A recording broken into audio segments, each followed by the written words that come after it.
Welcome to Slamfire Radio, episode 505, recording live on Wednesday, May 3rd. I'm one of your hosts, Mo. And I'm Adriel, unmuted. I'm Kyle. And I'm Dave. Hello, gentlemen. Hello. Gentlemen. Wow. Gentlemen.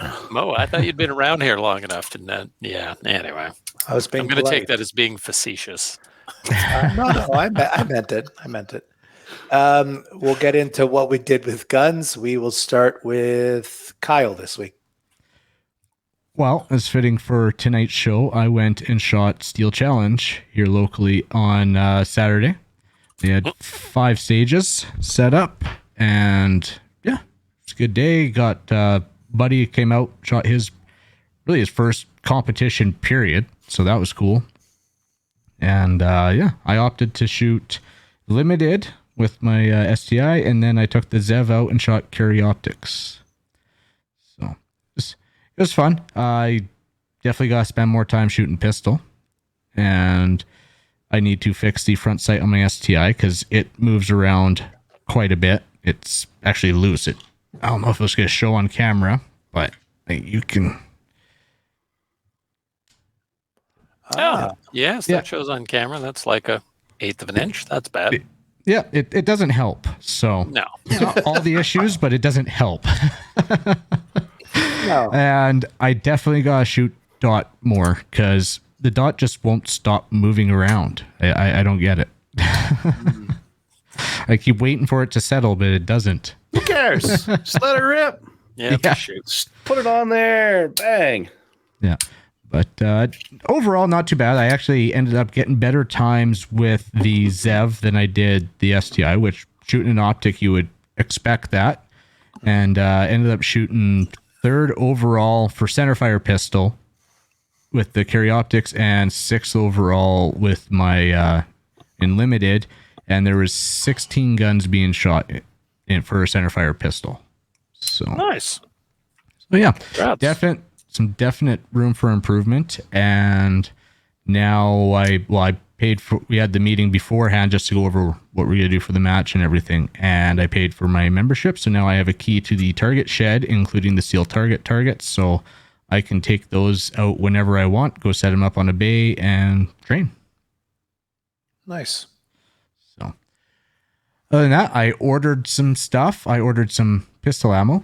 So I got 1,000 rounds of this MagTech 124 grain, and it was basically like taxes and shipping ended up costing something like $30. You got taxes down there? I thought yeah, that was there's still Canada thing only. Yeah. no, it's just not as high. But yeah, it would end up being $295 to my door, US, and they 2-day shipping. So It's not terrible. Oh, yeah, I also bought some new fiber optic rod because turns out I was out, so I can replace the fiber optic on my STI, and then because I am such a great pistol shooter, and it's just been a pain in the butt not knowing if it's a hole in hole. I bought some overlays. I'm not that good of a pistol shooter. That was a joke. The trick is that you always claim there's 2 there. Exactly. And I shouldn't have bought these so that I don't have to prove it. There, see? And so it came with this little aluminum case and little card knife and that, but kind of I think that even a magnifier. But so that nice little handy kit for the old man eyes. Pretty sure that's a 45. Get the magnifier in there. Yeah, if you have to look at the perf that closely, just give it to him. And then what's yet to come, I bought some dovetail punches for set and front sights because I'm not paying $200 to $300 for a sight pusher right now. And I got mine for $50 on Amazon. oh, okay. Just trying to remember what else was in that order. Yeah. But yeah, so soon I will have that set up and fixed.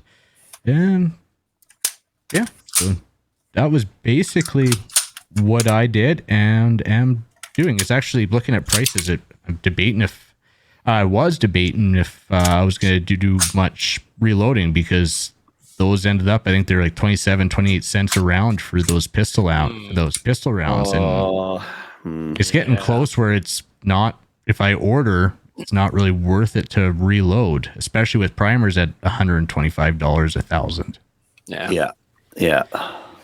But if I'm making those gamer rounds for Steel Challenge, well, then maybe then.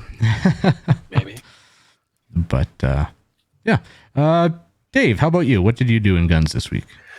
I attended one of the intro days with the Ontario Rifle Association up at Borden on Sunday. It pissed rain all day.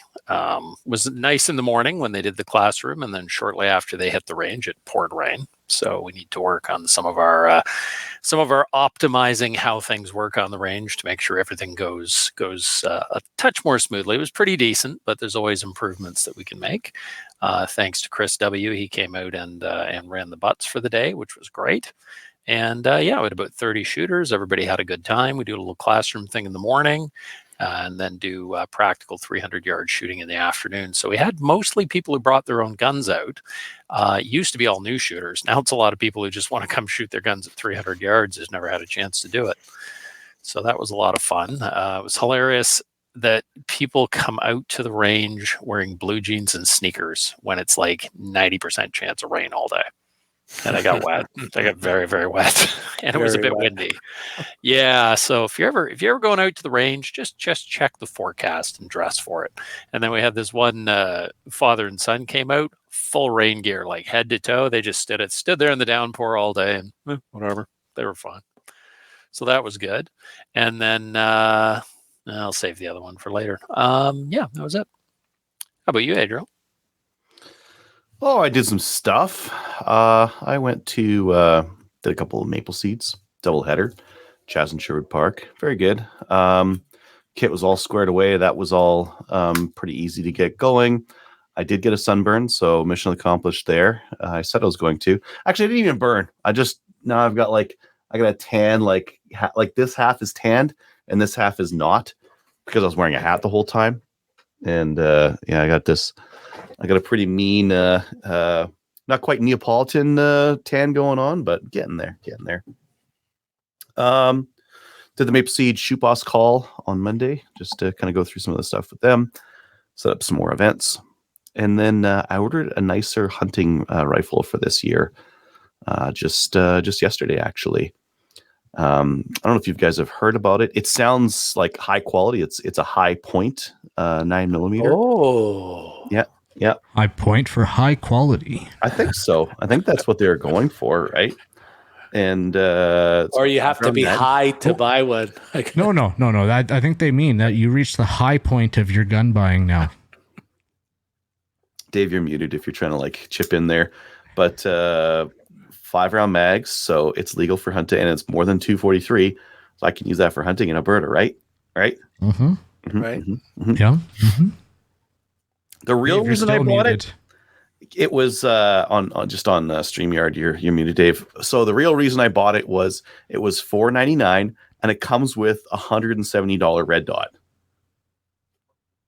like a Bushnell 125, which is I looked up the prices. I'm like, this is like $100 red dot. No, they're $170 right now on sale. So I think that's a pretty good deal, right? That's a good deal. Good value. Yep. Good value. And then the PC, I don't really have a PCC at the moment, so I'll review that. And maybe I can unmute. Oh, I can't unmute because he chose to mute himself. Yeah. You have to. Wrong button. I'm muted. I got 2 buttons. I was going to say you still don't have a functional PCC, but I don't know. I've heard okay things about the high point. No. We've had a few out at our matches, and I mean, they work most of the time. More or less. Perfect. Yeah. I couldn't, me, I can't resist a good deal. Yeah, for that price, whatever. I mean, who cares? What were the ones last, like 2 weeks ago or something like that? I was looking at them. They're $3.99, but this is cheaper if you take the value of that red dot. It's far cheaper. You basically got the gun for $300. So yeah, a little more than that, maybe, like but that. whatever. Yeah, That's so cheap. I stopped and I was like, "Okay, wait. I know this is a piece of shit. What are my other options, and what am I looking at right now?" And so I looked at the Ruger PC carbine and the sub 2000, that kind of thing. They're all like $850 or so. So, and that's $850 for the Ruger PC carbine. That's like the fold, like the take apart, take down version. It's not the cool one with the AR stuff on it. That one's like $1,100. So get yourself a nice BT for like $3,500 for a PCC. Yeah, no, $300. $100. For $300 for the gun, it's worth it, even if it is a piece of crap and is mostly reliable. Like just to have that as a fun. Yeah, and I'll sell it. I'll do some reviews on it and I'll sell it. That's what I should be doing with more of my guns. Actually, I should move some more of my inventory. I don't need all these things. I should sell some of them and buy some new stuff. That's not selling, it's rotating. Rotating inventory. Yeah, move the inventory. Yeah. Keep it fresh. Yeah. Oh, I got some primers in. I don't know if I mentioned that. Those Ginex ones from Tenda. And then, so that deal was at Tenda. And then I asked the guys, like, hey, does anyone want anything? And one of the guys piped in and said, like, small rifle primers. Nice. They're so cheap. Yeah. The 9mm is coming down in price, but the 223 is still pretty expensive. So it's still worth it to reload 223. Yeah. It's getting closer on 9mm for sure. I was finding some 223 for like 44 cents a round. Wow. Yeah. Wow. Okay. Well, then it's coming soon then. So don't reload a ton because the cheap ammo might be coming back our way soon. Might be. It's a sad day when we look at 44 cents a round for 223 and go, wow, that's not bad. That was a pretty good deal. As if that's brass case, that's a pretty good deal in like 4 years ago. Yeah. And 223, I remember. Like every time there's been a rush on or a panic, 223 gets stupid expensive. So like 44 cents within the last even 10 years is still pretty good. Yeah. It is the most popular round in North America by far. Yeah, and that was PMC bronze. Oh, good stuff. That's good local? stuff. That's in the US. Yeah, that's actually same place I bought this pistol ammo from. Like they send us emails, and they got it on sale for $410 1,000, down from $429 for PMC, 55 grain full metal jacket. Wow. Nice. Okay, good prices are coming to Canada soon. Then Bring it on. we finally saturated the American market. Yeah. Mo, what about you? What'd you do with guns this week? On Saturday, I went to an IPSC match at my local range, the Montreal one, CTM. It had been, I think, almost 2 months since I did an IPSC match, for which since I started, I think that was the longest period I have gone. It was interesting. The two guys that were match directors for it, William and Olivier, they always try to come up with something fun and different. So they had a larger caliber squad. And one of the guys, I didn't get to watch them shoot, but one of the guys was going to be shooting a 460. And there were a couple of Desert Eagles and some other stuff.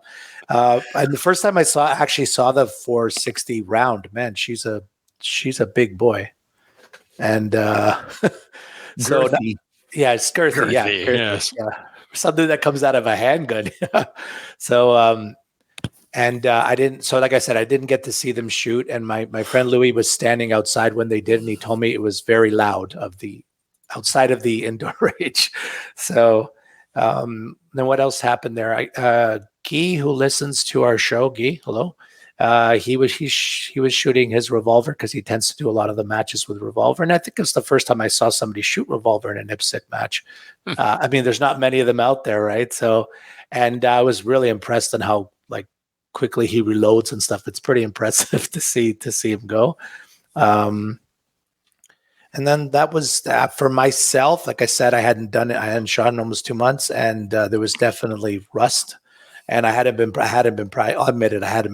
dry fire practicing at all. I hadn't shot at all. I used the bull again in the classic division, the 1911, and I struggled with it. So I'm probably going to go back to production and shoot the Tanfolio next. So I'll see for the next match. Then the next day was supposed to be ORPS in Stittsville. They were going to do the April and May courses of fire, but we got an email. I actually got the email while I was at the IPSC match that due to heavy rain and wind, they were going to cancel it and move it to another date. So unfortunately, I didn't have that on Sunday. I was looking forward to it. Then I ordered, CCFR was having a sale on their site, so I ordered these beautiful little mugs. Nice. Well, for my coffee and stuff. Yeah, your coffee. Yeah, coffees. and your whiskey and Oh yeah. Still coffee, even though it's got whiskey in it. Yeah. Just saying. Exactly. And then last night, my friend Gabriel and I went to the Cornwall range to do a little rimfire practice, and it worked out nice. It was a rainy night, but we were shooting like the rifle section at Cornwall is covered, and so it didn't bother us, and we got to practice. And actually first time I've been there as a member, so and I think it's the same for him. And as we got there, we met. Well, the one guy that was there was, I think his name is Alexander from Affordable Optics and Rifle Reviews and stuff. So that's pretty neat. I guess he was doing some work for a future video, and then we did our practice. And the range has like all the prop. They have a tank trap and barrel and all that stuff. So we got to run some between the two of us. We got to do some stages and stuff. Nice. It's only at 50 and 100 meters, so like nothing, longer than that. But still, it was good for me. It was good for practice, like the positional stuff. So that's really it. So, but it was a good weekend. Like I said, I wish the ORPS didn't get canceled, but that's that. We will move on to upcoming events. There is a Red Deer Gun Show, May 6th and 7th. So definitely check that out if you're anywhere local. If you'd like to join a Maple Seed, there's plenty on the calendar. You can go to mapleseedrifleman.com/events to find something local to you. If you want to try to find a 3-gun match, you can go to 3gun.ca. And the EOSC Summer Blast Level 3 IPSC match still has a few spots left on the Thursday slot for July 27th, but there's not many left. And then on Saturday, May 6th, there's for the ORA CQC rifle pistol match at Borden. You can sign up for that through Practice Score. And that's that. Anything else? Not that I know of. Okay. Oh, actually, May 20th. We don't have to actually announce it right now, but yeah, May 20th is a 3-gun match in Peace River. Nice. Cool. Okay. We don't have to announce it right now, but we just did. Let's do it. Don't hold anything back. It was already coming out of my mouth, so. Yeah. We'll get into the news. Did the Liberals do anything this week? Actually, we have a Liberal correspondent with us, Dave. Dave, would you like to give us the news from? Nothing worthwhile. What has your party done now, Dave? Well, we guarantee all Canadians will be safe going forward for all time, as long as we ban just one more gun. Plus, no more mass shootings in the States. Thank God. I mean, thank non-denominational, gender-neutral deity. But why is there a deity? I thought we were all supposed to be the same. Or not. Your choice. We don't judge here at the Liberal Party of Canada. So they put some amendments out. Mendocino had a little, seance. Talk to everyone. I cannot watch him speak anymore. It just it's. I forced myself to watch the whole thing, and just because I need to know just how vile the people I'm going to be dealing with are. And interesting, when you watch him talk, or there was an interesting article called The Stunning Fall of Marco Mangino. Oh, I saw that. Yeah, it's very interesting just about how, I don't know, everybody that the Liberals get to come out front, they eventually just seem to get fired or go away because they just trip over their own tongues constantly. Yeah, I think they were big on Christia, like kind of moving up in the part. I mean, she obviously did, but now she's just I thought being, I think that's still the plan. exposed. I Yeah. think that's still the plan, isn't it? Go for it, because the Canadian public will not take to her. Yeah. Well, no, they get not these gonna people to take these positions so that they have a fall person. Yeah. Could be. So Marco, yeah, he marched out his thing, but it's very interesting. If you watch him talk, he reminds me, and somebody pointed this out, and now I can't unsee it. You know the point in Men in Black when the wife confronts the guy that the bug is using as a skin suit, and he pulls his skin behind his face, goes, "How about now?" Every time I see Marco, that's exactly what I think. He's got this weird, huge, goofy grin. He just can't wipe off his face, and I don't know why. Because he's up there going, we're going to stop mass shootings. Big grin. It's the weirdest thing. And you can tell him and Justin, if you watch them very close, not even all that closely, it's fairly obvious. You don't even have to freeze frame it. They have these weird twitches. Like when you watch Justin talk about stuff, every time he lies, he gets this little fleeting smirk on his face for like just a flash, like one frame. And Marco does the same thing. A lot. Yeah, I was going to say It should be like almost like a perma smile now. Yeah, they're smirking constantly. Yeah, or on the ground twitching. If you watch that press conference and you try to count how many times they just outwardly lie, you lose count pretty quickly. Yeah, it is. And did you notice that they are, every time he opens his mouth lately about gun control or anything, actually, about 2 or 3 sentences into it, and the Conservatives want your children dead. Vote Liberal. Like they're they're trying to use it as a wedge, right? Oh, absolutely. It's a patently obvious attempt at a wedge, and they're trying to ban the AR-15 assault-style weapons. I heard that one. That's a new one. Oh, style. Yes. Throwing the AR-15 on there, like they're AR-15 assault-style weapons. Oh yeah, all of them. Yeah. Well, what are we actually getting out of this case? So they said they're doing an amendment. The amendment's like, okay, they're going to use the commission's definition of an assault weapon, and they're going to ban all of them, which they just took them from the Liberals party. So C-21. Yeah, it's semi-auto detachable mag that could take more than 5 rounds. And they're like, that's what we're putting in. And all magazines that are more than 5 will have to be chopped down so that they can never take more than 5. Never. Yeah. All long gun magazines, never mind. Yeah. So rimfire. So, this is a rimfire. I'm just gonna go temporarily. A rimfire 2 magazine. Do I gotta chop?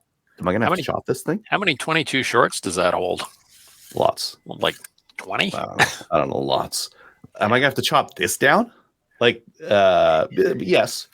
We'll just go with yes. But that's the long and short. I'm actually glad they went with that definition on their magazines because, as you know, I'm an accelerationist, and I think that if they introduce a law that you have to chop tube magazines and chop your 303 magazine in half, I think it'll make left-leaning FUDs in areas that count, not like Alberta, but left-leaning FUDs maybe in the East vote against the Liberals. They might be like, oh, I don't like that. I'm going to vote the Conservatives this time. I think the Liberals have done something wrong.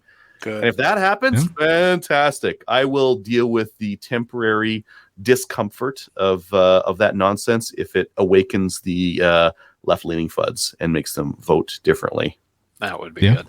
I know a lot of my hunting buddies were pretty, and a lot of them have 303s. A lot of them have 303 Enfields. So yeah, all of a sudden they're like, well, I'll just pin it. And I'm like, no. Never. No, that's going to be a good no. Language. They changed the language. It's like it's no longer a pinning because they say never again. It will never again hold it. So that's not a permanent modification. That's a permanent and irreversible. No, that's still reversible. Anything so no mag bodies, no long mag bodies. Correct. Correct. It's going to change the mag body. Let's look at this positively now. So they put this through. It goes through. New government changes it. Now we have a boost in economy because everyone has to buy new magazines. True. Get that HST money rolling in. Yeah. Oh, wait. Everybody still has their old magazines. But they've been chopped. Who's Have they? Come on. Have they? Because Yeah. are they really? How do you enforce it? Who's gonna do that? Come on. Just like all those millions of Ruger BX mags that got handed in all of a sudden? Honestly, I've forgotten even what a rivet is at this point. That stings. Yeah. That stings. What would you do to one of these? How would you make this? How would you chop the body of it so it can only ever hold 5 rounds? You throw the gun in a wood chipper. Yeah, you just have to get. I think safety. Well, when New Zealand did this, and they're like, "Well, how do we do these?" They're like, "Figure it out. Fuck you. It's not our problem. Not up to us to tell you how to do it. It's just do it. Fill it full of epoxy halfway, I guess, or you just single shot it. You have to modify the body. You can't just fill it or whatever. You have to modify the body so it can never hold it again. They don't think these things through, and that's one of the very interesting thing to me. Not just about gun control, but about like everything. Government they tend to make these grandiose statements and proclamations as thou shalt do the following things. Well, how are we going to do that? We didn't actually put any thought into that. No. We don't good at the time. The carelessness is pretty specific to gun control. I would say, like, look at the marijuana legalization. Like they thought pretty carefully about it. They let the provinces do whatever they wanted to for licensing and that kind of thing. And it rolled out differently in each province, but it was fine. And that was like a federal initiative. I think with gun control and gun owners specifically, they have so few gun owners that actually vote Liberal or NDP or make that a point of of how they vote, that they can freely like shit on gun owners. And it's a free dunk every time. Yeah. Because the left leaning voters who are gun owners won't ever vote for their guns. They'll always vote for whatever other attributes that they choose to vote for the Liberals or NDP. Team Red, Team Orange. Yeah. So the other interesting thing in here is ban the sale or transfer of magazines capable of holding more than the legal number of bullets. Already illegal. But that's capable of, not actually modified to. So if you sell your magazine that's a 510 to Mo, you just sold an illegal magazine. That magazine needs to be chopped to 5, body and all. Probably illegal anyways to be in possession of it, but you can't even sell it. I would say they would probably just do that. Say if it's like, I don't know what they're going to do. I'm sure they'll pass this and then they'll have a regulation under it that actually lists it. Maybe they'll just list exactly what you have to do. I doubt it. Because otherwise you're just leaving it up to the cops. So you get arrested and the cops are like, yeah, that doesn't look permanent. See you in court. It's going to be like that. It's pretty much how it is now. Yeah, that's true. Yeah. What's the legal limit on a semi-auto shotgun tube, Dave? 5 rounds of what? 5 rounds of 5 rounds of 3.5. 8 otherwise. Yeah. And that's the issue, right? I don't know what the rule is. Let the courts sort it out. It's the right way to do things. But it never goes to court. It'll be like the Butler Creek mag thing. Hasn't gone to court. They just drop it. No. Yeah. And I know of somebody who went into a police station with a pile of those mags and said, I would like you to arrest me for my illegal magazines. And the cops went, well, we're just going to take them. We're not going to charge you. And he said, well, then that's theft if you don't charge me. So they said, you need to go away and we don't want to see you back. Yeah, please. You were never here. Just move along. Yeah, they flatly refused to charge him. And he wanted to be charged so he could challenge it, and they would not do it. Yeah. Okay. They put some ghost gun stuff in there as well. Yeah.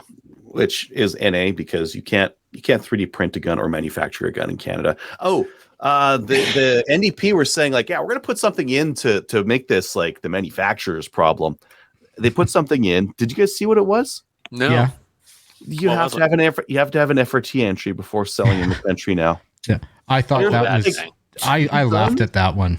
Yeah. How many guns were actually sold without an FRT entry? I know that Wolverine did it with the WK for a little bit. Like they submitted it, but then they also just started selling it. They're like, no, this is a AR-180 derivative. This is fine. We're selling it. We're warrantying it as non-restricted. Yeah. There's very That's little. a big, No that's a big- difference. That's a big nothing burger. I mean, it doesn't matter. Like, But that's what Jagmeet came out and talked about. And he's like, this is the thing that's going to make the difference. We're going to make this a manufacturer's problem. It's like you just have to get an FRT. enjoy that along with your paid dental care. Oh, wait, that didn't happen, did it? No. Oh, well. Well, and I have a big problem with that. And I mean, okay, Canadian manufacturers kind of abided by it, but it's already been established a couple times in court that it's not binding. Canadian manufacturer does not need to go through that, and that's just opinion. They can't charge you based on that FRT. But now they're, in my opinion, this is their way of trying to make it law. They should just make it law. They should stop like pussyfooting around with the idea. They should make the FRT a legal thing and make legislation around how things get added or removed to it. They should, and that way RCMP can't just randomly assign things like the Blaze 47 to it or anything else. Well, it would cost a pile more money because they'd have to actually half-ass straighten out how it's done and actually have some backup for how it's done instead of, well, it's our opinion, so we can do it however we want. Yeah. Don't need it if we've got the simplified classification system in that the And that's what we actually, I agree with that. Absolutely. That's what we actually need, because this whole thing is bullshit. A gun is a gun. Is it a semi-auto or a full auto? What barrel length? I don't even care about barrel length. Barrel length is retarded. Just make it overall length, and who cares? Actually, don't even just fuck overall length. It's a gun. Overall length would be fine. If you want to if you want to make them like short and they're restricted, then whatever. Yeah. I like your paint. Is that paint job new? Have you shown us that with that paint job on it? I don't think I've seen it. Look at that. Is that paint or hydro dip? It's a hydro dip. Okay. Beautiful. Yeah, it's really freaking hideous. So, Sean, that's why I wanted it when I saw it. So Sean H offered it to me, and now he wants it back, and he's not getting it back. So. No. It's yours. Yeah, it's horrible. I love it. Unbelievably ugly. So what else do we have? We've got the independent. I'm making air quotes because we know who's going on that committee. It's going to be Heidi. And an independent Canadian Firearms Advisory Committee. So they're back, and they're going to provide advice to the Minister of Public Safety on pragmatic measures, pragmatic gun control. I think you're using that word, and that word doesn't mean what you think that word means. To reform Canada's firearms policy, laws, and regulation to ensure a modernized firearms regime that will keep Canadians safe and preserves access to firearms reasonable for hunting and sporting. Well, that would be in their opinion is reasonable. Yes. So, Yeah. Yeah. So that's we'll horseshit. pick the guns you can use. You're not allowed to just use anything. There's 1,900 models. 1,000 of them are RAM 700 variants, but I actually suggested to a friend of mine who was going on about this gun ban and that gun ban, and I said, well, how about if the government was just to say, here are the guns on the approved list, and those are the ones that you may buy. Like Remington 700, you are legally allowed to own that, and maybe a Winchester, maybe a Mossberg in there or something, and that's it. And that way you can just say all guns are illegal except for these ones. And he didn't like that idea. He thought that wasn't the best thing. He doesn't like ARs either. Yeah. No, right? Yeah. That's So, one random aside on that I've always found interesting, that technology is supposed to change for everything except firearms. Firearms are never supposed to change. They kind of done that, but not as far, because right now gun ownership is illegal except if you get this license. Owning plates is illegal except if you have this license in certain provinces. They've kind of done that without saying the specific model. Yeah. So maybe we'll talk about practicalities on this thing. So the semi-auto, they want to ban any semi-automatic firearm that takes detachable mag more than 5 rounds. So your WKs, your all sorts of stuff that has not yet been manufactured. That has not yet been manufactured. So it's only from this point going forward.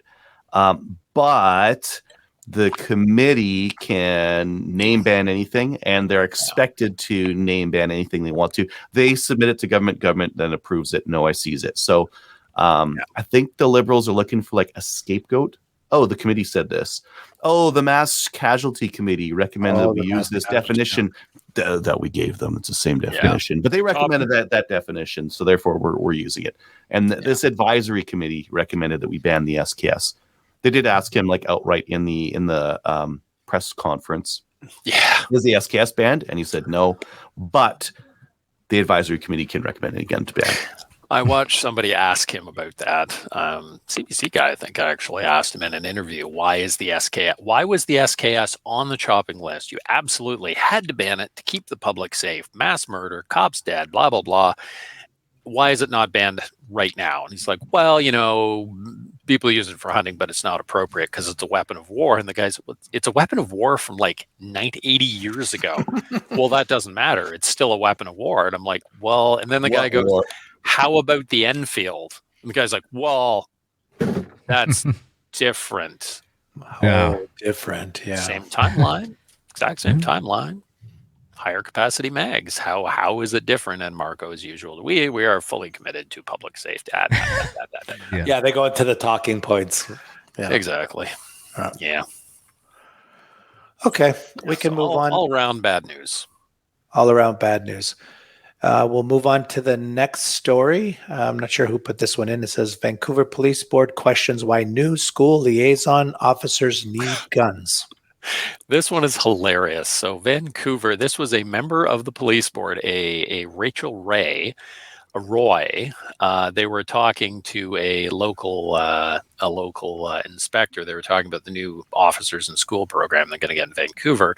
And then this member of the police board starts going on about, sort of, why are they armed? Are they armed? Yes, they're armed. They need their guns, blah, blah, blah. So this police board member says, well, why would the officer there not just dial 911 if there was a problem?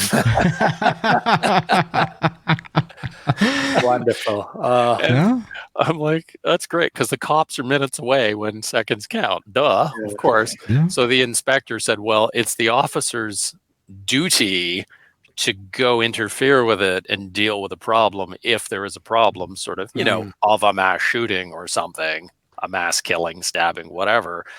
Dial 911. I'm like, you're an idiot. Yeah.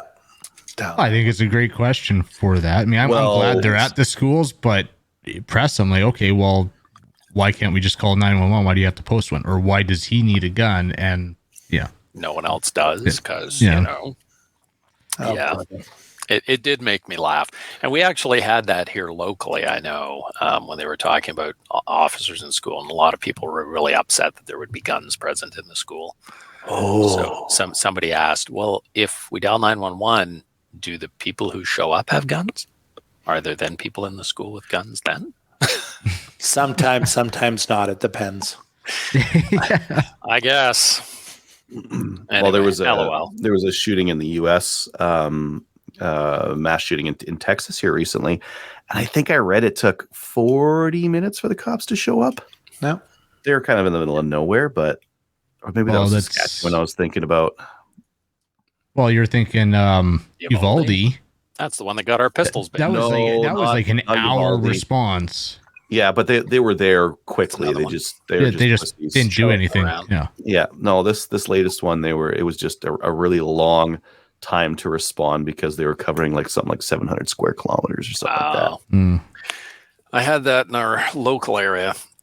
I had to call the cops one night because I had an intruder, and it took them half an hour to show up. And it turned out that on duty in Dufferin County that evening, and Dufferin County is big. I mean, it's big. There was one police officer on duty. Yeah. And they were at the other end of the county at the time. So, yeah. Believe it. It happens. Okay. Mm-hmm. We'll get into new gun stuff, brought to you by Bullseye North. Need a new boomstick? Bullseye North is Canada's shooting superstore and a proud supporter of the CCFR, with a wide selection of guns and top trending gear for any shooter. Free shipping over $200. Some exclusions apply, like ammo. Subscribe to their weekly newsletter to get first access to the hottest deals. Awesome. Let me present. Share Now presenting. window. That one. This guy over there. Ooh, there we go. Maybe I'll go a little bit wider. There, something like that. Bullseye North has magazines that are 15% off. So if you're looking to get Magpul, Metgar, Ruger, Savage, or Canik mags, hand on over there. Oh, what do they got Shadow mags for? I do need some shadow mags. $39. PMags for 24. Nice. I don't need any, but I do need a couple Glock mags. what do they got? The A couple. Shadow mags that are in 40 cal for. I'll look later. I don't have to show Joe. Then we have this very serious site from LaRue. It's the LaRue C Note. Have you guys seen this yet? No. Actually, I did see What the that. crap Yeah. is that? It looks like very expensive iron sights. Not very expensive. $100 for a single add-on, one Handgun? QD mount. Is it a handgun sight? Wow. Basically, yes, basically. It's for So- that massive suppressor that you put on there. No, the idea is your scope goes down, you flip it off, and you flip this guy on. Or you have a big, bad scoped rifle, like long range rifle. You chuck this thing on, and you use it for close range stuff. I do like the $100. fact that the sights are like pretty far apart for a little top mount sight. So at least you got a bit of a sight radius there. Whoa, they're graduated? Impressive. Huh. Anyways, it's a bit of a meme thing. I saw it on Hoplo File as YouTube. He was reviewing it, and it looks hilarious. They're $100 straight out US, which is actually way cheap. Like way cheap. When you look at, okay, it's got a QD mount on there. What does a QD mount from LaRue Tactical cost? 131 just Say for a more than QD that. mount. Yeah, so this is $100, and it comes with the sight, so it's pretty reasonable compared to the rest of the stuff that they have. And looking in the pictures, it looks like you can pop that sight off and you get yourself a QD. It's not built in. Oh, There's a picture of somebody with an Allen key shoved underneath it. If you go yeah. through, but that might be the. I don't know. I wonder if it's a I don't know what separate that's unit. for. Maybe. Anyways, that's kind of neat. You could you actually You get one of those Co-wit. put on a handgun. co-witness on your rifle? With the scope. How long's your sight? How long? Yeah. How long's your Well, rail? Because that mounts at the back of your sight. You could probably, it may not be the most accurate, but you could put that on your handguard and co-witness with your scope, probably. Maybe. I don't know why you would, but I kind of want to get that and mount it on my GST 1911. It's very inexpensive. Battery free. True. Iron Plus, it sights, says battery LaRue free. on it in lettering the size of a school bus, so everybody knows how awesome you are. Not Look, cheap I have out. money. North Pro Sports has their big shooter sale on right now. So if you're looking at getting a decent price on some of their stuff, they've got that going on. Calgary Shooting Center has the Spectre Ballistics Little Blue Boy. It's a very blue rifle. Such an odd-looking gun. yeah. It is very blue. That's a very small. I've never seen a stock like that fits on a buffer tube. That's very interesting. Yeah, that is. Certainly doesn't seem Yeah. like it would be very adjustable. A brake with That is crenellated. an aggressive break for sure. Oh, it's got a 10.5 inch barrel and a Ruger BX trigger. Strike Industries receiver extension kit. Oh, this is going to be expensive. I just see it. Yeah, $1,500. $1,500. Yeah. Looks cool though. Yeah. And you can see it like right across. You leave it lean against a tree, you'll be able to find that. Definitely. No, blue in the woods is not good. Here's Oh, something blue that's better in the targets. woods. Northern Elite Firearms has the Savage 64 FVSR in bazooka green. It's like a camo. It's like an old timey camo pattern. I don't know what you call this. $299. Nice. Well, no, it's a Savage 64. But Oh, yeah. Yeah. It's a gun for $300. There you go. a fluted barrel. Like it's not a plain one. It's got a fluted barrel on there. But yeah, it's still just a Savage 64. I have a hate on for Savage 64s. I don't typically like Savage, but for $300. How did the Savage 64 hurt you? You can buy the plain one for 150. You just bought a High Point. Oh wow! Yes, there is no high ground for you. Yeah, you're slumming it. You can't. I'm always slumming it. Come on. All right. The Auxilia 3+ plates are coming out this Friday. There's a Made in Canada plate set. I think there's a UHW. No, it's a silicon carbide ceramic plate. Okay. 225 in Canada. Rated this up 308. That's going to be per plate. 225 per. Still. Yeah, Still. Yeah, level 3+. That'd be nice. Yeah. And NIJ level 4. 2.6 kilograms. Yeah, 2.6. So just over 5 pounds. That's not bad. It's decent. Yeah, it's May decent. have to pick a couple of those up. Putting them at 3+. Yeah, I think I saw these. They're rated for 308. That's what it says. Yeah. M855 armor piercing 556 556, 760 by 39. Ooh, I have some 855A1 I'd love to try with that. Probably sail right through. Anywho, that's just for Canadians. You probably have all sorts of inexpensive body armor you can get in the States. Oh, probably, yeah. Yeah, well, you don't need to be slumming it and looking at this kind of stuff with us. Still, that's an amazing price. I'm going to be looking at those when they come out on Friday. Yeah. Those are coming out Friday. They say they're manufactured right here in Ontario. Impressive. Nechako Outdoors, which I haven't heard of before, but they were on CGN. They've got Stay Ball 6.5 ball powder. If you buy it by the pound, it's $75, but if you buy 3, it's $55. Wow. That's pretty good. I've never seen this powder before. Ideal for 6.5 Creedmoor, 270 Winchester, 7mm 08, etc. 08? Odd 8? I don't know how to say 7mm 08. 708. 708. Yeah. But like the aughts are like we don't say aught. No, See you it drive like a people bad. You know, you drive people batty and say odd. That's an odd 8. Yeah, it's 30 odd 6. What's so odd about the 6? Like, I don't know. Yeah. Excuse me.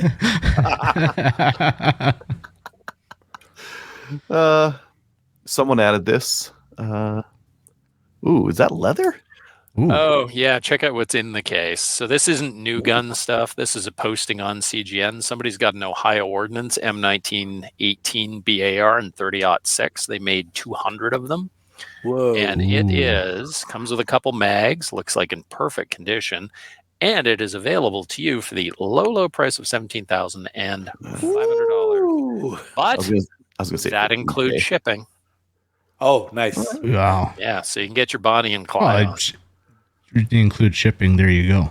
Yeah, that's a very nice piece. That's a cool. That gun. is Cool. Looks leather wrapped. Is that the last one? Like that's the last one, right? Yeah. Yeah. Yep. okay. And for tonight's main topic, we have Dan from CDTSA on to tell us everything about Steel Challenge. How you doing, Dan? Oh, doing good. Thanks for having me on. No problem. Just as a quick starter, why don't you give yourself an introduction? Tell us how you got into it, what you do with Steel Challenge. Sure. So I was kind of late to the shooting game. I'd always kind of heard my dad's hunting stories growing up, you know, out with his brothers, out with his dad, rafting down Athabasca or whatever. And, you know, there were no guns in the house growing up. It just wasn't a thing. And, you know, eventually into my mid-20s, kind of like, you know what? I've heard all this. Let's just go to the range, Dad. Let's go try it out. And they put a CX4 in my hands at the time, which unfortunately is on the bad list now. But so yeah, I got to shoot that a little bit. Absolutely loved it, and went out, bought a hunting rifle. Got in with BTSA and did just kind of some target shooting there, and then heard about this Steel Challenge thing, and came out for my first match, and that was the Nationals in 2016, and got hooked on that, and then just kind of progressively took on a little bit more stuff out at BTSA and started running some Wednesday evening matches along with some other guys. They ended up moving down to the States actually, and kind of took over the program. Then ended up with Nationals, and so a lot of Steel Challenge matches during the week. But That's kind of how we got there. Wow. Nice. So some people may not know what Steel Challenge is. Can you give a just quick breakdown on what exactly Steel Challenge is? Sure thing. So Steel Challenge is a shooting sport. Some people know it as drag racing with a handgun. It's 8 standardized steel stages. They're the same everywhere that they're shot. So in those 8 different configurations, they are all steel targets. There will be one of the 5 designated as a stop plate. When you get the timer start, you're going to shoot all the targets that are not the stop plate in whatever order you find the fastest. Hit the stop plate, and your score is your time. If you miss any targets, you run past them, you hit the stop plate before you get them. That's going to have a 3-second penalty. And then on just about every stage other than one, your score is going to be the aggregate of your best 4 out of 5 attempts. On the one that requires some running, it's your best 3 out of 4 attempts. Okay. Awesome. And yeah, you said these were dedicated, they're pre-made stages and just basically pick and pull. How many pre-made stages are there? So there's a total of 8 stages, kind of testing some different things. So for example, we've got one here that would be Smoke and Hope. So for the people on video, you can see that one. People online. So it's kind of a bunch of large rectangular targets between 7 and 14 yards with a round one in the middle. You shoot the rectangles on either side, shoot the round one last. But yeah, it's the same everywhere it's shot. It's kind of similar to the way like a USPSA classifier would be, where there are peak times, kind of like a golf course par, and then you measure and classify different types of firearms against everybody else in the world. When you show up to the World Shoot or a Nationals, it's all those same stages laid out exactly the same way. I like the fact that it's standard because you can actually, see the difference with yourself from match to match rather than just, competing with other people. I think that's really cool. For sure. Yeah. Being able to watch your progress over time, to kind of strive to get that next classification level up from, D to C, B, A, Master, Grandmaster. And even to measure yourself, they've got like a top 20 board for division worldwide. So, you might crack into that and have a chance to see where you measure up against some world champions. Practice scores made it really easy to see stuff from all over the place. With those new AMG commanders, I think one of your guests previous week had mentioned, the times are all tracked in there and they use them at the World Shoot. So you can actually go in and see how BJ Norris shot his 3rd string on outer limits. How fast was his draw? How fast did he get between the boxes? So there's some really cool information in there if you're a big data nerd. Wow. Yeah, that's taking it to a whole other level. For classifications, do you have it handy, like what someone should expect to be shooting on these stages for what classification? So that's going to kind of depend on the division that you're entered in. So divisions are the equipment that you're going to be running. Now, some is obviously easier to go faster on. Those are going to have lower peak times. So you have to shoot faster to have a higher classification. So in Steel Challenge, there are 13 different divisions. There's rimfire rifles, optics and irons. There's pistol caliber carbines, optics and irons. Production guns, limited guns, single stack guns for your 1911s, carry optics, which would be like IPSC production optics, open, revolver, and rimfire pistol irons and optics. So depending on the stage, depending on the division, a pretty quick time is usually 2.5 seconds from a holstered handgun. Really quick time on a low ready gun might be in the 1.5 seconds for 5 targets. Wow. Yeah. I could imagine like shooting a 22 rifle at those. That would be fun. Oh, it's definitely the best way to get into the sport. If we've got, somebody who's new, a younger shooter, somebody who, just tagged along and was like, oh, I'm just going to watch. You put a rimfire rifle with an optic on their hands and they start dinging away on things and they get hooked pretty quick.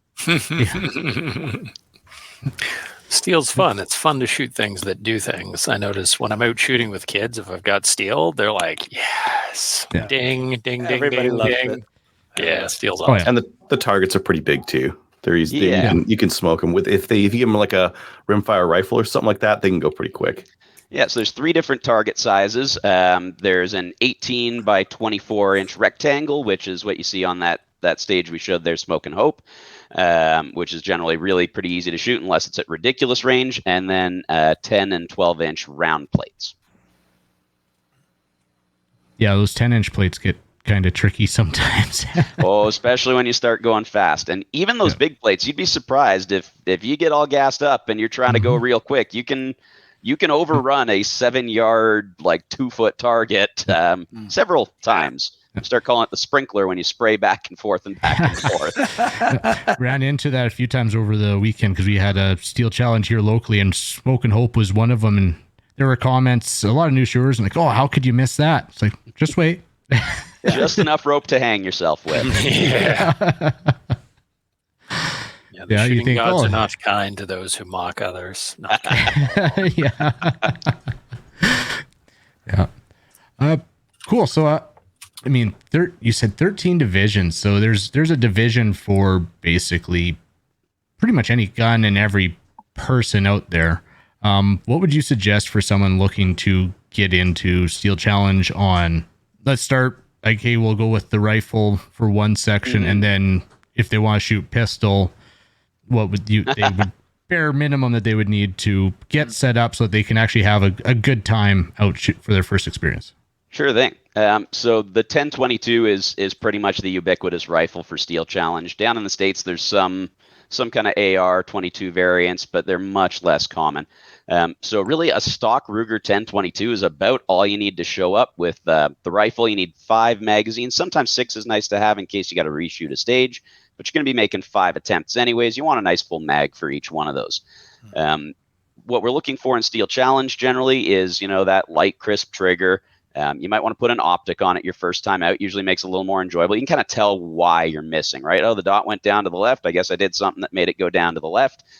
When you're staring at irons, sometimes, if your vision's out, your vision's in, it's not always as easy to tell. We want the gun to fit up, so a stock that's nice and adjustable, something like a Knox Axiom. They're pretty cheap. They're very light. They're adjustable. They got a small grip, which is great for ladies and kids, and you can bulk that up for the gentleman. And yeah, as long as it runs reliably, like my first couple of years out there was a young kid, like 16 years old, and he smoked us all with some Marlin I've never ever seen since. It just looked like a stick with a mag hanging out the back or down the bottom. Sorry, but yeah, he destroyed the field with that thing against some very expensive rifles. Now it's like any hobby, right? You can spend as much as you want. I shudder to recount what the Race 22 costs now. But we usually go quite lightweight. So I've got up here a Delask action actually that I've had for a very long time, sitting in a Weiland USA chassis. So we're adjustable on the buttstock in all directions, adjustable on the cheek rest in all directions. The grip actually goes forward, backward angle and replaceable. Carbon fiber for the front and back. That Weiland barrel in there, I believe this is their titanium one. It's about 8.8 ounces. They're down to about 5-ounce barrel right now, but the wait time on those is bananas. Wow. Kid single stage trigger and a Seymour with a real big dot. I've got no more excuses with this gun. If something happens, it's me. It's absolutely me. Well, you brought up a question, and kind of a little selfish, but so I'm running on my Carry Optics gun 2.5 MOA dot, and I was seeing Loophole just come out with the Delta Point Pro with 6 MOA dot. You want that bigger dot for something like this, or usually we're looking a pretty big dot. If we're shooting in daylight, the bigger it is, the harder it is to wash out, and we're shooting at big targets. Like I think our smallest target would be a 10-inch plate at 20 yards. So what does that multiply by 5? Like 50 MOA is our small target. On my rifle right now, I want to say I've got a 12 MOA dot, and my pistols might be a 10 or an 8. So generally, bigger is better for us. The bigger dot, you don't get as much perceived wobble, right? If you got a 10 MOA dot, you're wobbling a little. Well, you compare that to a 1 MOA dot, it's going to look like it's wiggling quite a bit more. So definitely go with a big, bright dot if you can. I didn't know that the bigger dot would appear to wobble less. Well, it's the same if you look at like the iron sights on a gun, right? You got that big front sight. If you're wobbling, 3 inches on target, that's a much smaller amount of your sight than that little tiny dot would be. So you do tend to see a lot more jitter with the smaller dots than you do with the bigger dots. Okay. Interesting. Yeah. Cool. Okay, so you got the rifle. What pistol? Well, pistol, unfortunately, right now is kind of whatever you got. Any gun can work as long as you can hold it and operate it, and it's reliable. Pretty much everything beyond that is comfortable. Yeah. You could grab that Tokarev out there. Just no steel jacketed, steel core, bimetal. That's all bad for the steel targets. Usually, kind of the 3 to get you in on the rimfire pistol side would be, if you have them, a Smith & Wesson Victory, a Browning Buckmark, or a Ruger Mark 2, 3, 4, 5, 17, whatever it happens to be at. So I was hoping you were going to say Wrangler, Ruger Wrangler. Yeah. You could, in fact, shoot a Ruger Wrangler in the rimfire pistol irons division. We have a guy who shows up with his 10-round, I can't remember, 10-round double action revolver. And has a great old time doing it. Nice. The only issue with the Wrangler is obviously you're going to be taking them out one at a time, loading them in one at a time, probably aggravating your squad mates a fair bit. But you could do it. Never mind the single action. Yeah, there is. Well, single action triggers are nice. Just caution them every time. Again, I've seen a lady show up with one, and she shot some cowboy action, some IDPA, and she absolutely loved shooting it on there. It was good for a giggle. But yeah, usually the Ruger Mark series is kind of the preferred one there. Just there's a ton of aftermarket. A lot of this is about fit, comfort, reliability. So you want to be able to change out those pain points really easily. So again, we got an example of that. So this started off life as a Ruger pistol, but now has a Volquartsen accurizing kit in it, a Volquartsen upper, a Volquartsen compensator. Volquartsen makes nice stuff. Stripling thumb rest, and that big old seam bore on there as well. Wow. Now, yes, you could put a smaller optic on there, but this one has a big dot. It's really bright. It works well. So I know what a lot is of that? people. That one's a 22? That's a 22, yeah. So I know a lot of people laugh about compensators on 22s, but when you're fighting for tenths or hundredths of a second, just settling down, even just that feel that your gun isn't quite as rowdy. Whether it's the weight on the end, the gases, I don't know. I don't really care. It works. It makes me happy. I take it off. I don't like it so much. So I put that thing on there. I put on the thumb rest. We got big, bulky grips. Whatever you can do to be running fast. So do you run high velocity ammo out of that then? Absolutely, yeah. It's nice for the reliability. I've shot the light stuff out of it. I like the feel of it. It's a little more sluggish feeling in the bolt. Definitely a lot softer feeling. You can change the recoil rod out on those guys. It's just, you really want it to kick that brass out of there and have the energy to push in the next round from being able to run that heavier recoil spring. I've had better luck and reliability with those for sure. Now that I think about it, though, the great thing about ammo for this sport is there is no power factor. So you can reload them down to, I think our floor is about 750 or 800 FPS, just to make sure it reliably splatters on the target. So I've got loads for my centerfire guns that definitely do not make minor. What would it be? A 124 with 2.9 grains of tight group. I'd be surprised if it makes 850 or 900. I've run 95 grain pills out of there before, and that's only got about twice the power factor of a spicy 22. So you can get a little creative with those for sure. You got me thinking now. Once I get my reloader down here, make some gamer steel challenge rounds. Yeah, well, hey, I think I've seen on the show before some Shadow 2s. So Shadow 2 makes a totally reasonable steel challenge gun. When we get into the center fires, there's a lot more crossover with IPSC in terms of what we use. So big dots, yes, but otherwise guns are pretty much the same. We're just running some lighter ammo. Neat. You mentioned IPSC, so I'm not kind of asking because Steel Challenge falls under the USPSA umbrella, right? Yes, that's correct.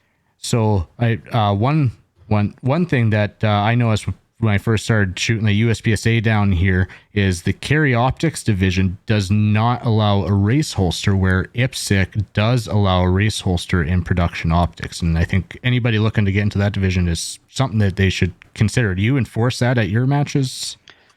Yeah, so there's a division you're going to be able to fit your gun in either way. In that case, you'd end up in open division. Now, in something like an IPSC, a USPSA, having to try and make major power factor, trying to run your comp and things like that, getting bumped to major really sucks. With Steel Challenge, when we're running this light ammunition, or you can run, lighter powered factory ammo like Federal Syntech or something. I think there's even a new Ely training round coming out that's going to be light Steel Challenge stuff. It's not so much of a disadvantage being compensatorless and majorless in Steel Challenge, but you're definitely right. A lot more of the divisions require kind of a duty, or not necessarily duty, but a daily use non-race style holster. So you can race holster in open, limited, and revolver, just because it's a giant pain to find anything Kydex related for that, other than maybe one that I know of. Everything else is going to be run from a Kydex kind of shell holster. But you can have some drop and offset in there. You can get some cant in there. A lot of people in Steel may even prefer it just because they can draw a little bit more aggressively on the gun and not be worried about bumping it out.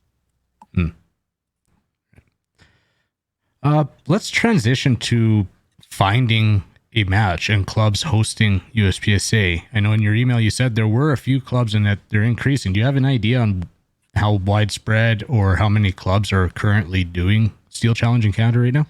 In terms of running USPSA matches, that's much less common. I only know of maybe one or two clubs running USPSA, and usually that's under some kind of a joint recognition from IPSC to make sure that they're not conflicting for the same groups of shooters.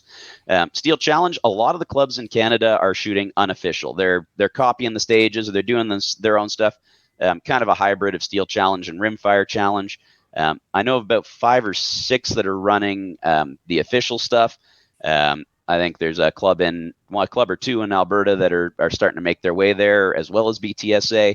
I'd heard of a couple out in BC. I think it's Eagle Lake in Ontario. As far as I've got that updated, we're trying to keep track of that on our website at steelchallenge.ca. So if there's people out there who have a Steel Challenge club, please feel free to let us know. We'd love to get you guys on there. In terms of finding matches, Practice Score is kind of the go-to for most match stuff. So if you just go in there and look on the map section, you can see what's around you. Or you can try punching in Steel Challenge and see what comes up. For our matches, we just put in the name of the range. So we'd go BTSA, or I know CDTSA runs some similar type stuff. So you just put in CDTSA and should pop up on there. Okay. Nice. Cool. What about if someone's at a club and they want to get involved in Steel Challenge, like the official Steel Challenge? Like you said, there's a bunch of people running Outlaw, but try and make it more official and sanctioned. Yeah, so if you're looking to go legit, it takes basically 10 people. You get a hold of USPSA, they send you a little form, and you need 10 USPSA shooters to sign up for it. Whether they might accept IPSC signatures, I'm not sure. You'd have to check. But a foreign USPSA membership is like $50 US.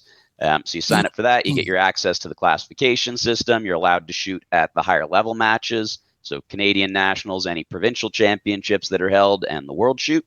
And then they send you some magazines and stuff there. So you get your 10 signatures, you get that out, and then they get in touch to approve you. Now, to start it up at your club, obviously, you're going to need some steel. So you got to figure out, are you trying to run just one stage, a whole bunch of stages? I did a little bit of price checking. There are some Canadian vendors out there that do carry Steel Challenge targets.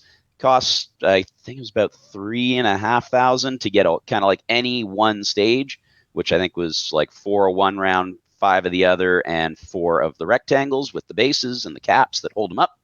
It was about $9,000 for a full setup. Now, if you're charging, say, $20 a shooter, your costs are really only about 1/10 of a can of paint per person, the occasional 2x4, and then the classifier fees that are paid to USPSA, which for a club match is $1 US per gun. You end up coming out making some reasonable money there, and based on some back and napkin stuff I did earlier today, you've paid it off before the end of kind of your second year of competition when you're running a weekly match just kind of over the summer shooting season, and then it's revenue positive from there. A lot of clubs in the US, they use it as a revenue generator to support some of their other programs, but it's also just great to have lots of events available for shooters that are quick and easy to set up, quick and easy to tear down, and good for a wide variety of shooters and ages and abilities. Yeah. Well, I think it's a great idea for any club, like if they're looking to get into action shoot, any kind of action shooting, be it IPSC, 3-gun, 2-gun, any of that. And especially if you got people on the fence, it's a perfect one to get started in because very minimal movement, 1 gun, and all your stages are all designed and set there. It's just pick which ones you want to run and set it up. Yeah, for sure. And with the pistol situation right now, having access to PCCs like Ruger carbines, and rimfire rifles like 1022s, it's a way people can get into the shooting sports that may have been locked out by the recent changes there, so that they can still get in, they can still participate, and have fun doing it. Cool. You had given us a whole list of stuff. Have you covered anything, or you want to cover some more stuff on here? Well, it's just if we want to get into kind of any deep dives here. I've got a couple other divisions here. So for those who may have a revolver still sticking around, there is a place for you guys to come and play, optics or irons. 9mm revolvers are good to go as long as we're not dealing with a magnum load. You know what? If, heavens forbid, something happens to semi-autos, we have pistol chassis still available as far as I am aware. I'm not sure if that's on the hush-hush right now. But if you've got something like one of those Micro Ronis or the Kydon, you could bring that out as well. So really kind of whatever you got hanging around. We don't have a place, unfortunately, for centerfire, bottleneck rifle, or shotgun. But pretty much anything else people have around is good to go there. Shotgun would be fun. That would be wild for shotgun. At one point in time, it was a provisional division, I believe. But what they were finding is that heavy mass of lead shot coming down on those targets just carried so much energy, it was mushrooming the targets. So it does cause a little bit of wear on the targets that way, which I think is why it went goodbye. If you are starting up a club somewhere, I would recommend getting some kind of target that's reversible. That way, as it starts to wear on one side, you can flip it over. Any mushrooming kind of evens itself out there from those hits on the edge. And it hopefully lasts a little bit longer for people. Yeah.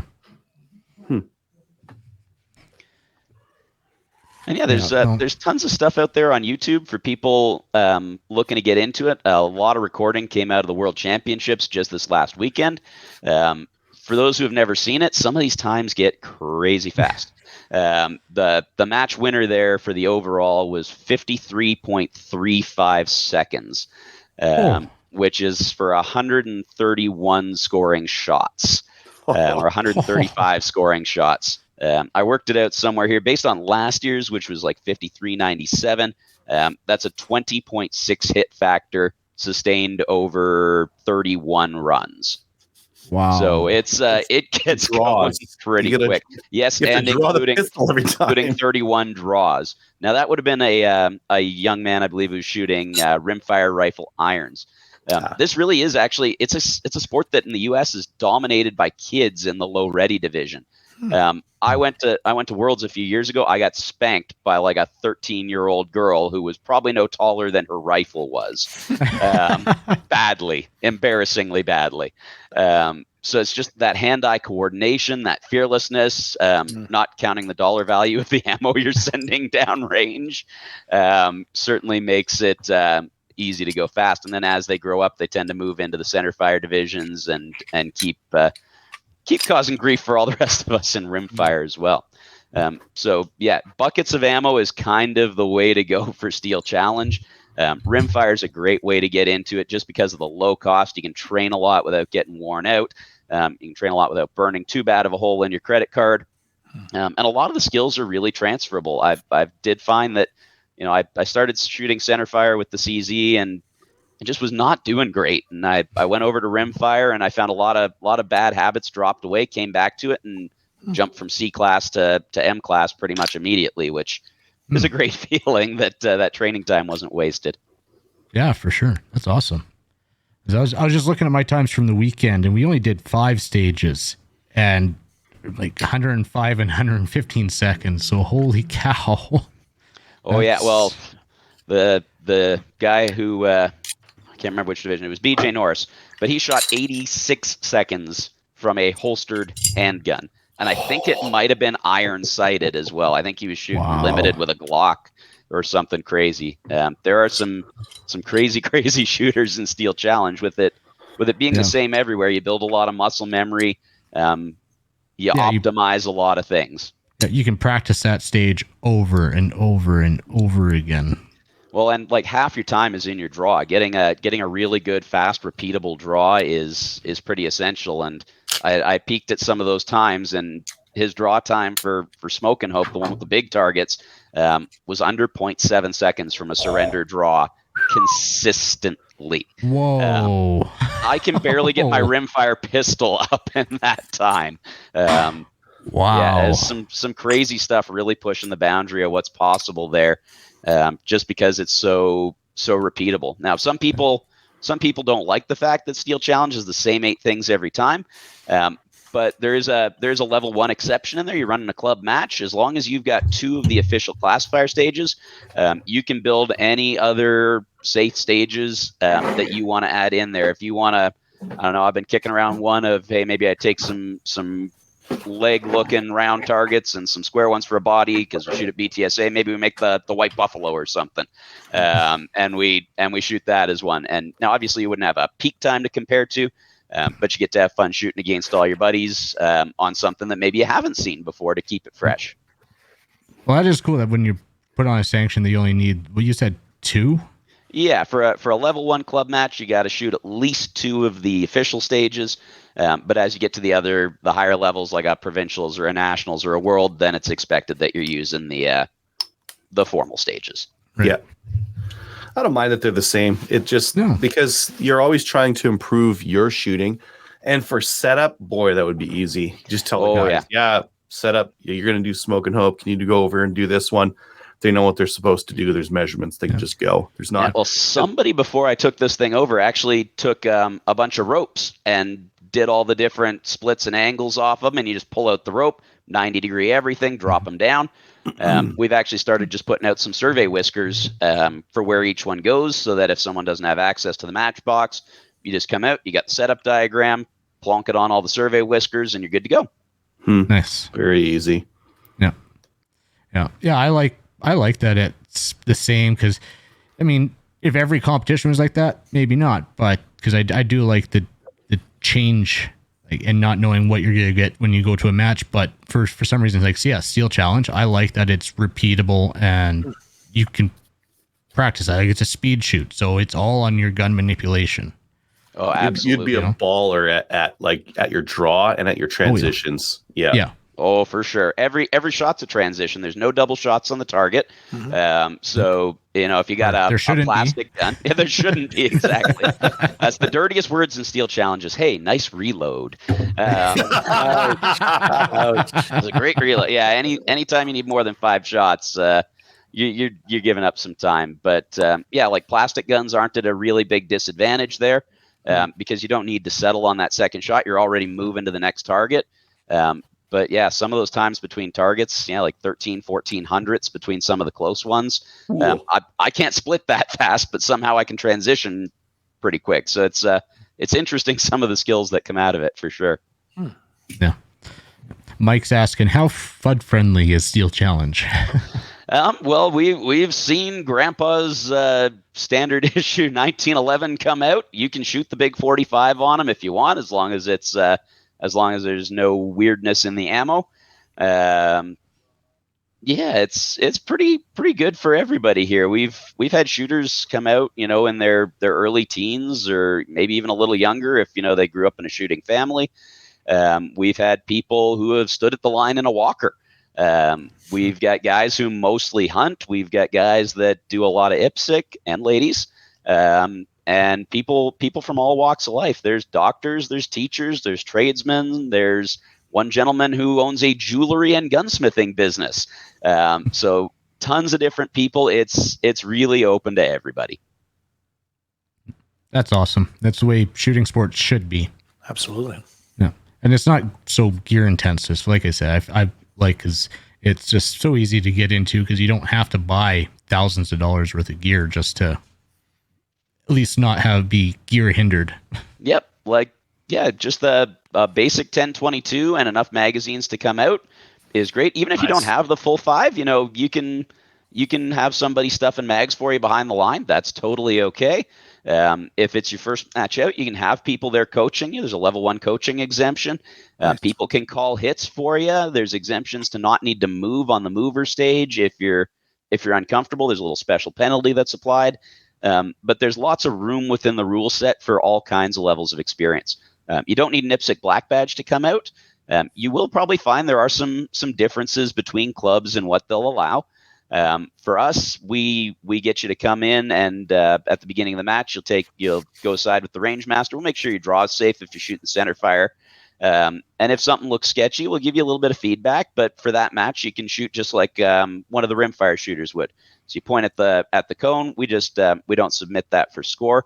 We still pay for it, but we blank out the number if you have one, and you can just shoot that gun from low ready so that you can have a successful first match. Nice. Yes.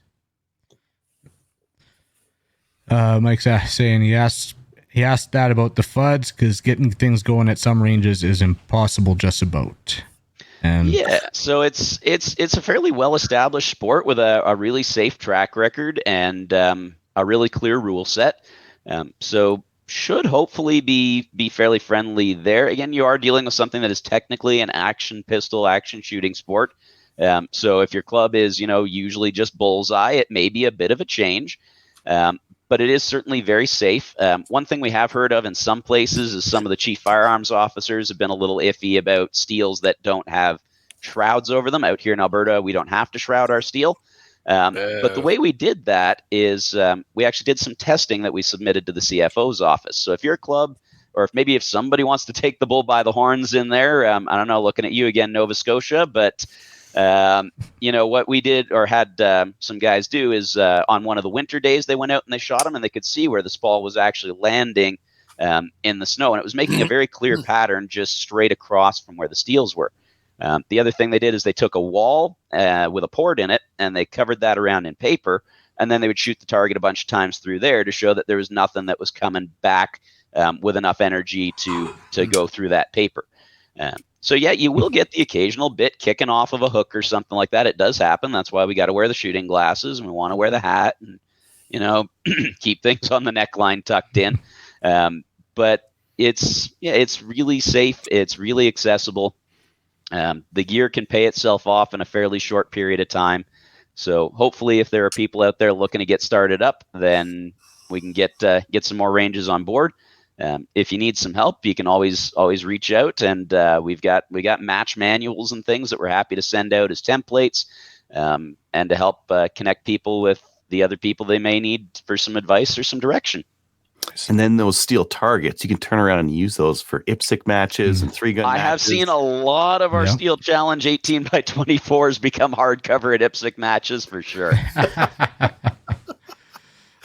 Yeah, no, like using them at that can be like the tip of the spear for action shooting at a club is start with Steel Challenge. It's all set. It's all very rules based, and then start using those targets for other stuff too. Absolutely. If you got them, use them. Nice. Mm-hmm. Gotta get that money back. Yeah, it's pretty quick. Those targets last a long time. Yeah. Anyone else have any questions? No. What's the big match at BTSA this year? So for the last 6 or 7 years, BTSA has been hosting the Canadian National Steel Challenge Championship. So that match has gone from kind of like a half day, 40 shooters. I want to say we were up to about 130 guns last year, hoping for 160 this year. Terrific. Vortex has been really good to us the last few years. There's some big optics on there, some 50% off everything prizes. So we're trying to get the prize table stocked right now, but we've had some lovely people step up. So there's going to be some grips from Lock, and some stuff from Forge and Facet, the guys that are jewelers and gunsmiths. And I know I'm forgetting one, and it's killing me right now. Who was our third who was signed up? I'm going to have to go to the list here. I do not want to forget this. Gotta support your sponsors, right? Tandem Cross. Tandem Cross is sending us up some cool stuff as well. Cool. Nice. Yeah, So they've got had some really cool stuff for the GSG 1911 22s, and for of course for 1022s as well. And they got some Ruger pistol parts now, and some nice range bags. So yeah, we've had some great response from some sponsors. Still looking to get a couple more online to fill out that prize table. We like every person to come who comes out to be able to walk away with a little something. Last few years we've done everything just on random draw when you arrive. Hey, here's your number. Great. Here's your prize pack. And then you got that stuff with you at the match. We haven't done placement based for a number of years. Just to make sure that everybody's got kind of an equal shot at it. There's a pretty wide disparity of skill in our sport right now, especially as, there's only a couple of ranges in Alberta running it right now. It can be a little hard to get your hands on the steel. So the people that are able to practice obviously have progressed very quickly. People whose time and range access don't allow takes a little bit more. But the nice thing is the competitions are split out by category. So if you're a junior, you're competing against the other juniors, or a lady, or a senior or a super senior, as well as the people with a similar classification. So it's not, a junior C-class pistol shooter shooting against the national champion. You can compare your scores, but the awards are recognized by category and division. Cool. You're muted, Dave. Oops. I like random prizes as well because some people tend to not be too nice when there's a lot of money on the line, and it's people just tend to be a little more sportsman-like when it's just random luck of the draw and you get your little medal. Yeah, it's certainly a sport that's got, I've always kind of likened it a little bit to the way you see curling in the Olympics, right? Like you call your own errors. People are pretty honest about what it is. Yeah, if you thought you hit a target and the RO disagrees, we're just going to go and have a look at it. We don't have to get into a big thing about it. And it's a family-friendly environment. It's not, nobody's winning a car here. So somebody might randomly get a gun, which is great. In fact, the last time we had a gun to give away, I think that was from Browning Winchester. They had one of those Wildcat rifles. And fortunately, it was a youth shooter who won it, and was just absolutely over the moon. And that little thing's run great since then. Nice. Awesome. Fabulous. So you can, Nationals, that's on Practice Score, obviously. Yeah, it's on Practice Score now. It's tail end of July, I believe. I always get my numbers mixed up month to month here. It's the 22nd and 23rd of July. You do have to be a Steel Challenge or USPSA member. It's a joint membership. You can find that online at scsa.org/join. And then hopefully we'll send you home with a prize that's worth at least as much as you paid for the membership there. Nice. And then, out to BTSA, we're running, it's a half-day format, so you'd shoot all 8 stages in the morning. And then if you have other entries you want to make, there's no limit on the number that you can make other than the number of sessions available. So there's 8 in the general. You could shoot 2 in morning, 2 in afternoon, Saturday and Sunday. And if you really wanted to get some more in, we can probably get some people in on staff day as well. Shooting all 13 is a little bit exhausting. But hey, if you're game for it, we can find a way to slot you in for that. Nice. Awesome. Well, thank you, Dan, for coming on and telling us pretty much everything about Steel Challenge and how to get into it, how to get a club into it. I think we should see some more around Canada. Oh, that would make me very happy. If anybody needs a hand getting something set up, feel free to reach out. You find us on Practice Score. There's a contact email on there, and we'd be happy to help you guys get something set up. Fantastic. Awesome. All right. Cool. Thanks, Dan. Thank you very much. Thanks, Dan. Thanks, Dan. Thanks again to Dan for coming on to talk to us about Steel Challenge. If you have a match near you, definitely get out and give it a try because it sounds like a lot of fun. And we have some letters, which I can I can take care of. First one's, hey guys, what's your take on used gun prices in Canada? I've been watching CGN and gun posts regularly and constantly see used guns posted for almost the same price as new. Are people actually paying these prices for used guns, or are there better places to look for used guns? Thanks for your input, Jonathan. They're not paying those prices. You are expected to negotiate on any used gun up to whatever you want. Yeah. So you might be able to negotiate a gun down by like 30%, 15%, something like that. That would be normal. You maybe even be able to get even more. Generally, people don't like lowballers. Like doing 50% of the cost of the gun is generally faux pas, but who cares? I had one a couple of years ago. A guy posted what the hell was it? The Russian semi-auto STG-40. And not the STG-40, whatever the Russian World War II SVT-40. SVT-40, thank you. Yeah. So he posted it, and he posted it like way above retail because retail had just dropped by several $100s. So I posted him like 10 links from different stores selling it for like $200 less than he was. So he dropped it by $100 and threw in 2 M91s. Nice. So I got M91s for like $50. So yeah, you can often negotiate it down. People do, like Adriel said, people expect you to, and you never know. I mean, if you put it out for retail, like sometimes you see Tavors on there and you're like, what? Like that's like $500 over retail. Sometimes the guns are just not available in stores. So people that are desperate will get it. The shipment's sold out. Yeah. And sometimes if you see back to top a bunch of times, just offer the guy less and see if he'd take it if you really want the gun. Well, it's like buying anything used. You got to know your price range and what stuff is actually worth. And yeah, there are people who, especially on the heels of a ban or approaching a ban, they're going to try and get as much as they can and hope that someone just doesn't think and really wants it and will pay it. Yep. And some people it's like buying a house sometimes too. People think their stuff is worth way more than it is. Yeah. Overvalue. Yeah. Okay. Next, we have hello. The discussion site is a great idea. Watch out with Discord. They monitor activity, censor servers, and ban users. Alternative is Gilded, almost identical but free from interventions so far. That's from Chris. We have a Discord server up now. Yeah, we do. Are we all banned? No, don't sell any guns or anything like that on there. You can link to a gun on sale. You just can't directly sell a gun. Yeah. You can link to your CGN thread where you're selling a gun as well. Yeah. Yeah, but no actual brokering deals over Discord, share contact info, and There's a couple of like really, like Kyle added some of the channels in there are really good. There's show topic ideas. Oh yeah. People can give us show topic ideas there. We don't have to think about them ourselves. Yep. Yes. I like it. When I thought about last night, we always end up talking about doing a cookbook or something like that. So I put a channel in there, food porn, so we can share everyone can share what they're cooking and everything, and kind of there's your ongoing deal. Cooking. Hold on, I'm just gonna log in and delete my post. 1 second. Okay. So that we mentioned the Discord. Do we have any Instagram or YouTube comments? We have 3 YouTube comments.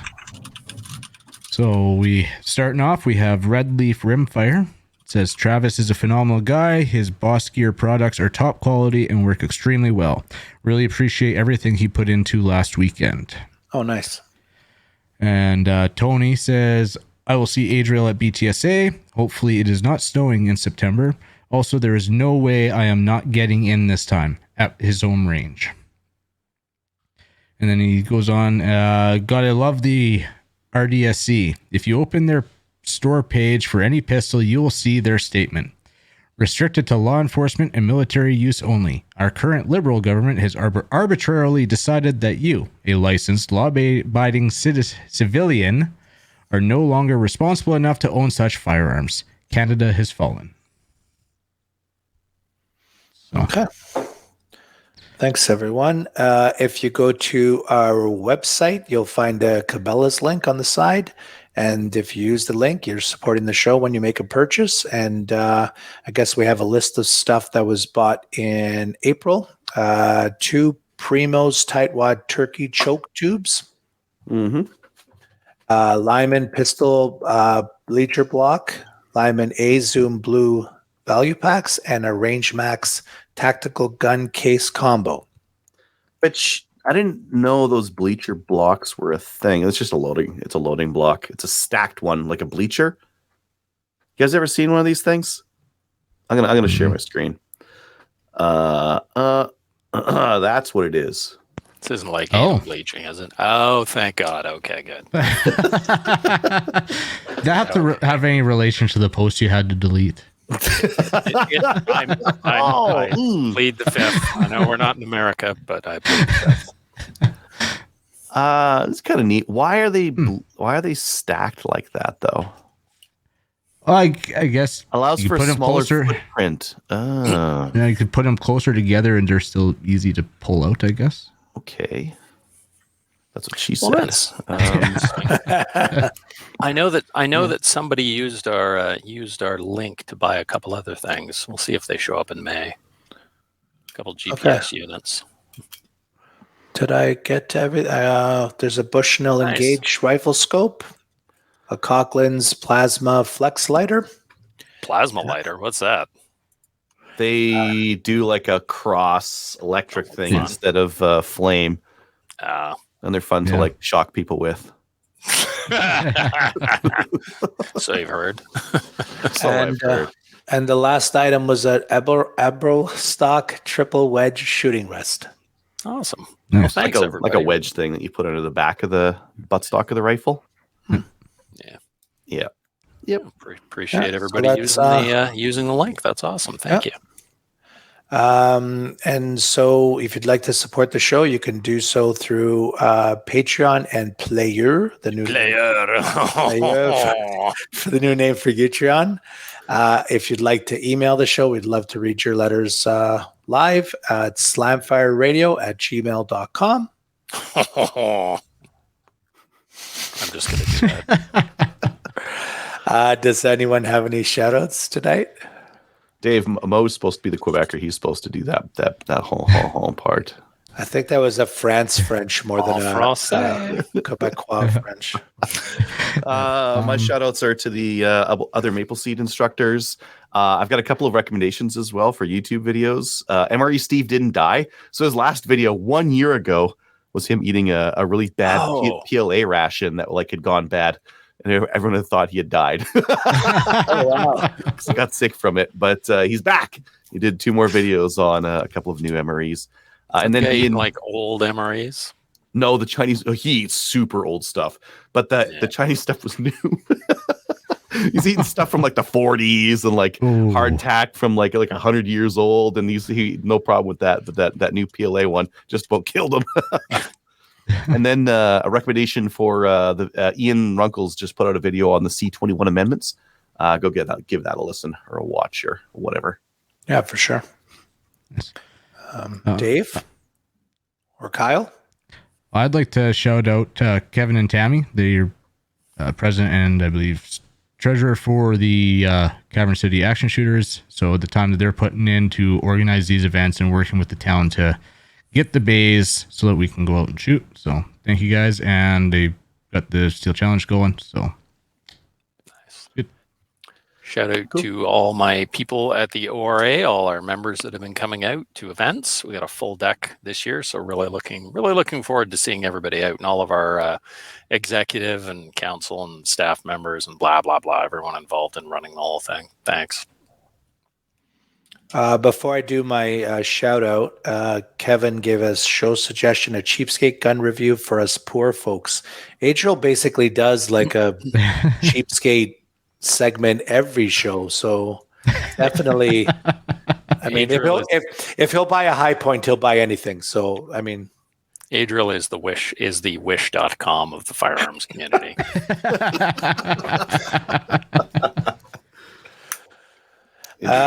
My shout out is pretty general. Just all the people involved in the shooting sports, like setting them up and encouraging others, like our guest tonight, Dan. I think it's like really important that people get out there and have fun shooting. So Absolutely. And one thing I would say about cheap guns is buy the best gun you can afford. And then put the best optic on it you can afford, because you will never regret buying. Actually, that goes with anything. Same with tools, same with cars, same with anything. Buy the best that you can, because you will never regret. Well, you regret it once, but you won't regret it later down the road. So buy the best stuff you can. You'll regret it less than if you didn't buy it and you need it. Yeah. I think when it comes to optics, I'm in like 100% agreement. When it comes to guns, there are a couple of cheap guns. That's Savage Axis over here that I paid $299 for or whatever on rebate. Doesn't go bad. It kills stuff. I've hunted with better bolt action rifles. I don't care. It doesn't matter. Yeah, that's true for hunting. Yeah. For pistols, a Shadow 2 or higher is always you're gonna get better with more money as the higher you go. Yeah. Yeah. Yep. Wife aggro. You just need one of your buddies to come tank that thing. All right. So join us on our Discord server. Check us out on Gunners of Canada. Like us on Facebook. Watch us on YouTube and Player. I'm going to do that every time you say that. Okay, I got to stop saying it then. Join the CCFR. Very, very important. And see you next week. Later, See you next week. See you next week. Good night. Good night, Kelly.